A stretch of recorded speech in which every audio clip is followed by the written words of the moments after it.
কুরবানির বিষয়টি এই, কুরবানির গোশত 3 ভাগ করতে হবে এরকম বিধান রাসূল সাল্লাল্লাহু আলাইহি ওয়াসাল্লাম বলেননি। এরকম বিধান আল্লাহ তাআলা বলেননি। আল্লাহ বলেছেন তোমরা খাও, দোস্ত গরিবদের খাওয়াও। তবে তিনি আদেশ করছেন, উল্লেখ্য যে কুরবানির সাথে আকিকার কোনো সম্পর্ক নেই। আকিকা করতে হবে 7 দিনের দিন। 7 দিনের আগে আকিকা হয় না, 7 দিনের পরেও হয় না। 14 দিনের হাদিস ঠিক নয়, 21 দিনের হাদিস ঠিক নয়। জীবনে একদিন আকিকা দিতে হবে, এটাও ঠিক নয়। আকিকার গোশত আমার নিজস্ব গোশত, আমি খাবো কি মানুষকে দেব সেটা আমার ব্যাপার। আকিকা আমার উপরে জরুরি, আমি বাপ। আল্লাহ রাসূল সাল্লাল্লাহু আলাইহি ওয়াসাল্লাম বলেছেন বাচ্চা আকিকার সাথে ঝুলন্ত থাকে। এই বাক্যটার অর্থ কি? বাচ্চা আকিকার সাথে ঝুলন্ত থাকে, এই বাক্যটার অর্থ কি? সেই কালে ইমাম আহমদ ইবনে হাম্বল রাহিমাহুল্লাহ যে অর্থটা বলেছেন, সেই অর্থটা পৃথিবীর বিদ্বান গ্রহণ করেছেন। সেটা হলো এই, বাপ যদি আকিকা না দেয় তাহলে বিচার মাঠে বাচ্চা বাপের জন্য সুপারিশ করবে না। তবে এটা একটা ব্যাখ্যা, বড় বিপজ্জনক ব্যাখ্যা। এরপরে আমরা বলছি যদি না দিতে পারেন, আল্লাহকে বলেন ভুলে গেছে, সব পাপ ক্ষমা হয়, এটা হবে না। এটাও হবে, অবশ্যই একটা বড় ভুল। 7 দিনের দিন আকিকা করতে হবে, নাম রাখতে হবে, মাথার চুল নেড়ে করতে হবে, ডাক্তার যাই বলুক না কেন। ডাক্তার ওই কথার 5 পয়সা দাম নাই। বাচ্চা মরুক আর বাঁচা থাক, তাতে আসে যায় না। 7 দিনের দিন নাম রাখতে হবে, আকিকা করতে হবে, মাথা নেড়ে করতে হবে, সম্ভব হলো এই চুল পরিমাণ রূপা দান করে দিতে হবে। 7 দিনের দিন অনেক কাজ, কে আপনাকে এইভাবে ভাসিয়ে নিয়ে বেড়াচ্ছে? বন্যার পানিতে ভেসে বেড়াচ্ছেন কেন? আকিকার সাথে কুরবানির কোনো সম্পর্ক নেই।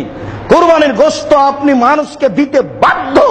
ফকির মিসকিন যদি না থাকে আর আপনি যদি না দেন তাহলে আপনি পাপী।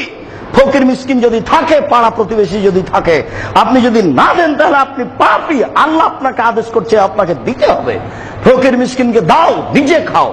রাসূল সাল্লাল্লাহু আলাইহি ওয়াসাল্লাম বলেন কুলু ওয়াতিমু ওয়াদ্দাখিরু, তোমরা খাও, জমা করে রাখো, ফকির মিসকিনকে দাও।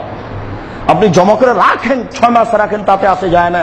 তবে 40 কেজি গোশত হয়েছে, 5 কেজি দিয়ে 35 কেজি রেখে দিয়ে সারা বছর খাবেন, আপনি কৃপণ। 10টা গরু জবাই করেছেন, 5টা রেখে দেন, আপনি কৃপণ নন। 40 কেজি গোশত আছে, 10 কেজি রাখেন, 15 কেজি রাখেন, 15 কেজি দিয়ে দেন, তাতে আসে যায় না। মানুষই নাই, 2 কেজি দেন, বাকি রেখে দেন, কোনো সমস্যা নেই। কিন্তু 3 ভাগ করে 1 ভাগ ফকির মিসকিনকে দিয়ে দিতে হবে, 2 ভাগ রাখতে হবে, এর কোনো বিধান নেই। রাখেন, করেন, এটাকে আমরা নাজায়েজ হারাম বলি না। তবে 3 ভাগের একটা গতি রাজশাহী চাঁপাইনবাবগঞ্জে আছে, সেটা হলো এই 3 ভাগের 2 ভাগ নিয়ে চলে এসেছে, 1 ভাগ রেখে এসেছে। পুরো গ্রামের লোক সব 1 ভাগকে জমা করে সন্ধ্যায় ফকির মিসকিনকে অল্প কিছু দিয়ে আর মাথা পিছু ভাগ করে নেয়। এটা ঠিক হচ্ছে না। যা রেখেছেন তা ফকির মিসকিনকে দিয়ে দেন। এখন যদি আপনি বলেন আব্দুর রাজ্জাক সাহেব, তাহলে তো ফকির মিসকিনকে যদি এইভাবে দিত, দেখা যাবে যে তাদের গোশত আমাদের চেয়ে বেশি। আচ্ছা হোক না, এই হিংসা আপনার ভিতরে নিয়ে আসার কি দরকার? ওরা নিয়ে যে বিক্রি করে করুক, তাতে আসে কি যায়? চাইতে এসেছে দেন। রাজা ধীরাজ যে আপনার দরজায় চাইতে এসেছে, গোশত তাকে দিয়ে দেন। সে হিন্দু হোক মুসলমান হোক, তাতে আসে যায় না। যে ভিক্ষুক সেজেছে আপনার দরজা, আপনি তাকে ফিরাবেন না, এটাই শরীয়ত। সম্মানিত মসজিদের মুসল্লি, 3 ভাগ করলে গুনাহ হবে এ কথা নয়। তবে 3 ভাগের যে পদ্ধতি রয়েছে, এটা রাসূল সাল্লাল্লাহু আলাইহি ওয়াসাল্লামের পদ্ধতি নয়। মানুষকে দিতে হবে, এটা আল্লাহর আদেশ, এটা রাসূলের আদেশ। দোস্ত গরিব আছে, আপনি মূল্যায়ন করুন, এটা আপনার উচিত। আপনার বিবেক দিয়ে চিন্তা ভাবনা করে মূল্যায়ন করুন, এটাই শরীয়ত। আল্লাহ তুমি আমাদেরকে সঠিক বোঝার তৌফিক দান করো।